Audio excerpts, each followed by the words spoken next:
I came home from burying my grandmother to find my clothes on the lawn and his mistress in my robe. None of them knew the divorce papers weren't the only thing waiting on that porch. My silk robe has a small embroidered crane on the left cuff. I bought it in Kyoto on our honeymoon. Thomas had picked it up in the shop, held it to the light, and said it was the most beautiful thing he'd ever seen. He bought it for me without checking the price. That was 15 years ago, when I still believed that a man who notices beautiful things must, somewhere underneath, be beautiful himself. She was wearing it when I pulled up. Brooke, standing on my porch in my Kyoto robe, one hip against the railing, watching me get out of the Uber with the particular confidence of a woman who has been told she has already won. Thomas stood beside her with his arm around her waist. He was wearing the charcoal Henley I'd given him for his birthday. He looked relaxed. He looked like a man who had spent 3 weeks making decisions and was pleased with the results. My books were face down in the grass. My grandmother's clock, the mahogany mantel clock she'd kept on her dresser for 50 years, the one I'd wrapped in a sweater for the drive home, was lying on its side near the hydrangea bed. The face was cracked. I had been in the car for 4 hours. I had not eaten. I had not slept more than 3 hours in any single night for 3 weeks. I had held my grandmother's hand while she died at 6:14 on a Tuesday morning, watched them take her body, signed 11 documents, spoken at her service, packed her house, and driven 4 hours home. And Thomas was standing on my porch in the late afternoon light with another woman in my robe, looking at his watch. "Your timing," he said, "is inconvenient as usual." Eleanor materialized behind them both, which is the only word for how Thomas's mother moves. She materializes, like a weather system. She had her hands clasped in front of her and her lips barely parted.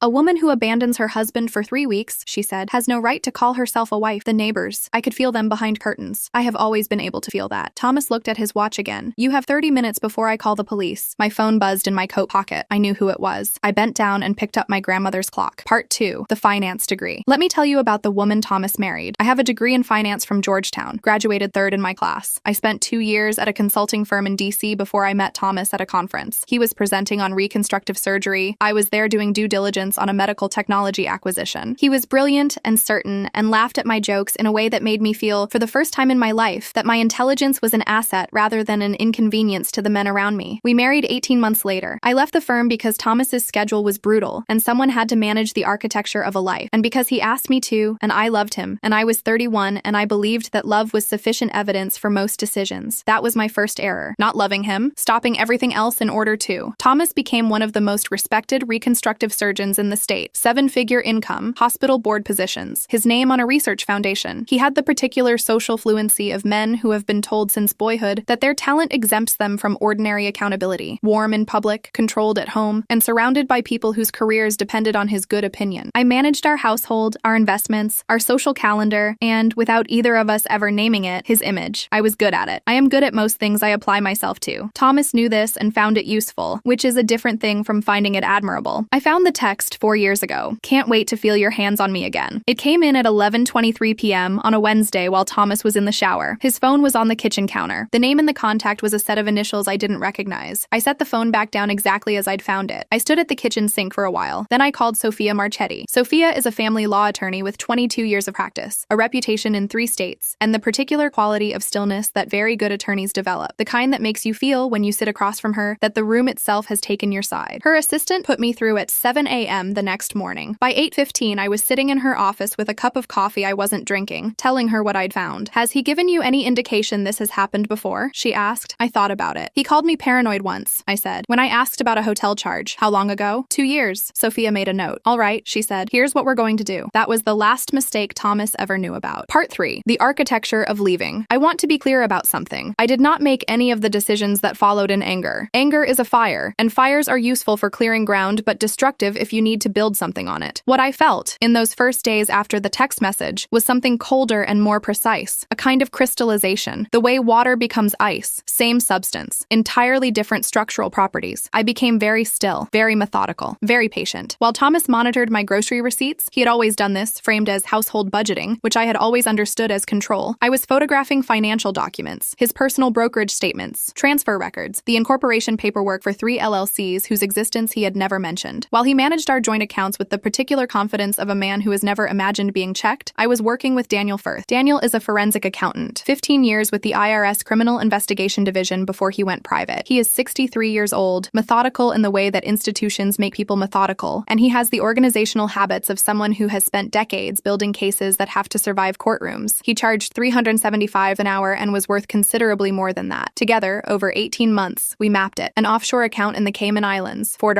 $1 million. registered through a nominee structure that was clean enough to miss on a casual review and obvious enough to unravel if you knew what you were looking for. A property in Aspen, title held in Eleanor's name, purchased with funds that traced back through 2 shell transfers to Thomas's personal accounts. And the centerpiece, a Delaware LLC called Meridian Consulting Group, which had no website, no employees, and no discernible business purpose, but which had received $12 million in transfers from various sources over 4 years. $12 million.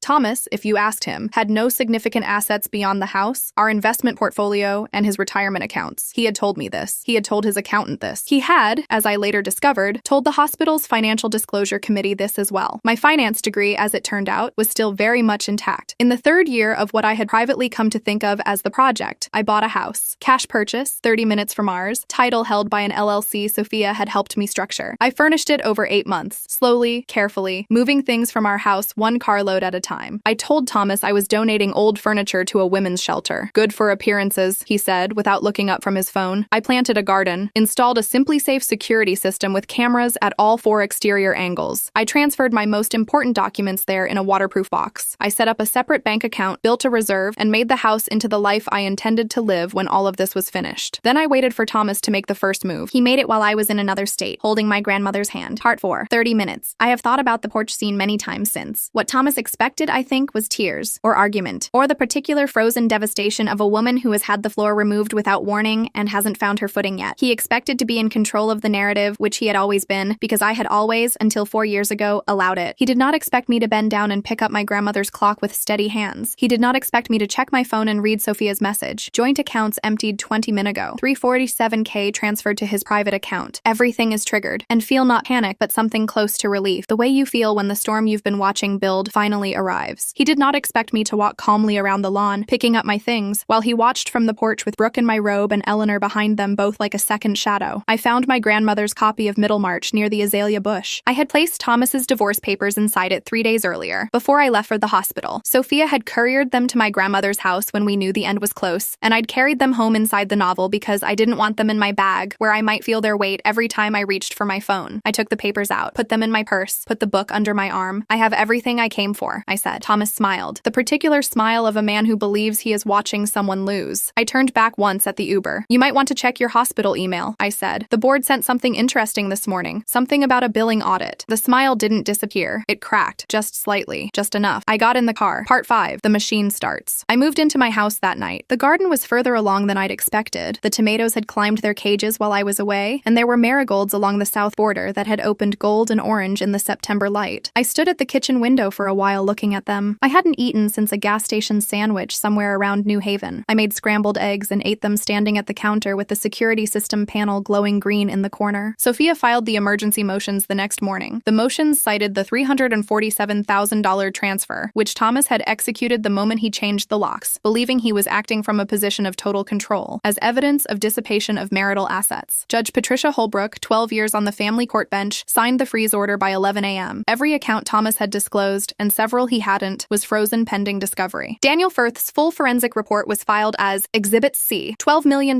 in hidden assets, the Aspen property in Eleanor's name, the Cayman accounts, Meridian Consulting Group with its 4 years of unexplained transfers and its complete absence of any legitimate business activity. Thomas hired 3 attorneys in 4 days. The first 2 withdrew. The third, a man named Richard Paulson, who specializes in high-asset divorce defense and charges $850 an hour, sent Sophia a letter suggesting that my forensic documentation had been obtained illegally. Sophia replied with a 4-page brief explaining in considerable detail why it hadn't. Thomas hired a private investigator to find me. The PI checked hotels, checked my college friends, checked, according to someone who told Sophia, homeless shelters. I was planting a second row of garlic and listening to a podcast about Roman history. Part 6. Brooke. She came to the restaurant on a Wednesday. I had not expected this. I want to be honest about that. I had built a thorough and detailed understanding of Thomas, of his finances, of his professional conduct, of the legal architecture of our marriage. I had not built an understanding of Brooke, because Brooke had seemed, from the available evidence, to be a consequence rather than a participant. I was wrong about that. She was already seated when I arrived. Late 30s, dark-haired, wearing a blazer over a gray t-shirt, and the particular expression of someone who has decided to do something difficult and is committed to it. She had a glass of water in front of her and both hands on the table. She pushed up her sleeve before I'd even sat down. 4 finger-shaped bruises on her inner forearm, yellow-green at the edges, a week old, maybe slightly more. I sat down. She slid a phone across the table without speaking, a Samsung Galaxy. The screen screen already unlocked. The passcode, she told me later, was my birthday. Thomas had set it up that way. She had never understood why until recently. It's a second phone, she said. He kept it at my apartment. I found it in a coat pocket 3 weeks ago. I looked at what was on the screen. I am not a person who goes pale easily, but I was aware, sitting in that restaurant, of something happening to the temperature of the room. Prescription records, not Thomas's, his patients. 14 files pulled from the hospital's record system without authorization. Names, diagnoses, medication histories, insurance information. Some of the prescriptions had been altered, dosages changed, refills added, in a pattern that Daniel Firth would later describe to the DA's office as consistent with a systematic diversion scheme generating approximately $60,000 to $80,000 per quarter. Thomas had been stealing from his patients and billing their insurance companies for procedures and medications that had either never occurred or had been materially misrepresented. He had been doing it, based on the file timestamps, for at least 3 years. I set the phone down on the table. He told me you were mentally unstable, Brooke said, that the marriage had been over for years, that you refused to leave. She paused. He said a lot of things. I know, I said. I didn't know about the money, she said. The hidden accounts. I didn't know any of that. I want you to understand that. I looked at the bruises on her arm. Did you document them? She pulled out her own phone. 17 photographs, time-stamped, sent to her personal email account. She had done it herself at 2 a.m. the night it happened, because something in her knew she would need them. She was smarter than Thomas had accounted for. We both were. I called Sophia from the parking lot. Then I called Detective Carl Okafor. Detective Okafor is a 14-year veteran of the Financial Crimes Unit, recently seconded to a joint task force with the State Medical Fraud Division. He had a voice like a man who has heard most things and is no longer surprised by them, and he listened to me for 11 minutes without interrupting. Can she bring the phone in? He said. Tomorrow morning, I said. Tell her not to touch anything else on it, he said. Chain of custody starts now. Part 7. The Unraveling. The hospital suspended Thomas's surgical privileges within 6 days of Detective Okafor's first interview with the billing department. I know the exact sequence because Sophia kept a timeline, and because the hospital's general counsel, a woman named Margaret Yee, 20 years in healthcare law, called Sophia twice during the process to confirm the scope of Thomas's documentation in our divorce proceedings. They wanted to know what we had. We shared what we legally could. What they found on their own was sufficient. The medical board began its formal investigation on the same day the hospital suspended him. Dr. Thomas Aldrich, reconstructive surgeon, Research Foundation board member, man of impeccable reputation, was placed on administrative leave pending a licensing review. The DA's office opened a criminal investigation the following week. I was not present for any of this. I was 30 minutes away, in a house Thomas didn't know existed, tending a garden and sleeping, for the first time in 4 years, without one ear always alert. Thomas, meanwhile, was unraveling in the particular way that men do when the systems that have protected them stop working. He called my cell phone 47 times in 1 week. I did not answer. He sent 11 emails. Sophia had them documented and filed. He contacted 3 of my friends asking for my location. 2 of them called me immediately, and one of them I will not be speaking to again. He hired a second PI. At 3:17 a.m. on a Thursday, the Simply Safe cameras at my house recorded Thomas in the driveway. He was carrying what the police report later described as burglary tools: a tension wrench, a flathead, and a pry bar wrapped in a cloth. He had parked his car 2 blocks away. He approached the side door. The alarm triggered silently at 3:18. The responding officers arrived at 3:24. Thomas was still at the door. He was arrested on the driveway in the beam of a flashlight, in the sort of image that manages, without any editorial assistance, to say everything there is to say about a man. The bail that had been set in his existing criminal case, the fraud charges, was revoked. Channel 7 had a crew outside the courthouse by 8 a.m. Prominent surgeon detained attempting to break into ex-wife's home. The anchor used the phrase, "stunning fall from grace," twice in 90 seconds, which is the kind of efficiency I can at least appreciate professionally. Eleanor gave a composed statement to reporters outside Thomas's house that afternoon. 2 days later, she was admitted to Mercy General for what her doctor described as an acute anxiety episode. I did not send flowers. I thought about it for approximately 4 seconds. Part 8. The courtroom. The plea hearing was on a Tuesday in November. I wore gray. I sat in the 3rd row, not the front, close enough to see his face, far enough to feel like a witness rather than a participant. Sophia sat beside me. Daniel Firth was in the row behind us. Brooke, who had cooperated fully with the DA's office and whose testimony had been, by all accounts, thorough and precise, sat across the aisle. We did not look at each other. We didn't need to. Thomas walked in wearing a prison jumpsuit. He had lost weight. The certainty that had always structured his posture, the particular erectness of a man who has never doubted his place in a room, was gone. He looked like a man who had been disassembled and put back together by someone who didn't have all the pieces. 12 counts. The judge read them in a voice that had the flat procedural quality of someone describing weather: prescription fraud, insurance fraud, identity theft, unauthorized access to medical records, drug diversion, unlawful transfer of marital assets, criminal mischief, the broken clock, which Daniel's team had documented as part of the property inventory, 8 years minimum, medical license permanently revoked, the Aspen property in Eleanor's name, subject to asset recovery proceedings, Meridian Consulting Group dissolved, assets frozen pending pending civil forfeiture. He stopped beside me on the way out. The officer with him paused, allowed it. Thomas looked at me for a moment with an expression I had not seen on his face before. Not remorse, exactly, but something adjacent to it. The look of a man confronting the specific shape of his own miscalculation. "I never thought you were capable of this," he said. I looked at the man who had thrown my grandmother's clock on the lawn, who had stood on my porch in the afternoon light and checked his watch, who had spent 4 years believing that monitoring my grocery receipts was the same thing as knowing me. "That," I said, "was always your mistake." The officer touched his arm. He was led through the side door. I picked up my bag, and my phone buzzed. Unknown number. 4 words. "There's something about Thomas you still don't know. Meet me before you leave the building." Epilogue. The garden. I stood in the courthouse hallway for a moment. Sophia was beside me, reading the message over my shoulder. She said nothing, which is one of the many things I value about her. I texted back, "Who is this?" The response came in 30 seconds. "My name is Carol Whitman. I was Thomas's first wife. He told you I didn't exist. I have proof of something that affects the research foundation. Meet me in the lobby. I'm wearing a blue coat." I looked at Sophia. "Did you know?" I said. "No," she said, "but I'm not surprised." We found her near the main doors. Early 60s, silver-haired, in a blue wool coat with a leather briefcase under her arm. She had the careful, measured quality of someone who has been through a legal process before and emerged more organized for it. She extended her hand. "I've been following this case," she said. "I wanted to come forward sooner, but my attorney advised me to wait for the plea. The research foundation Thomas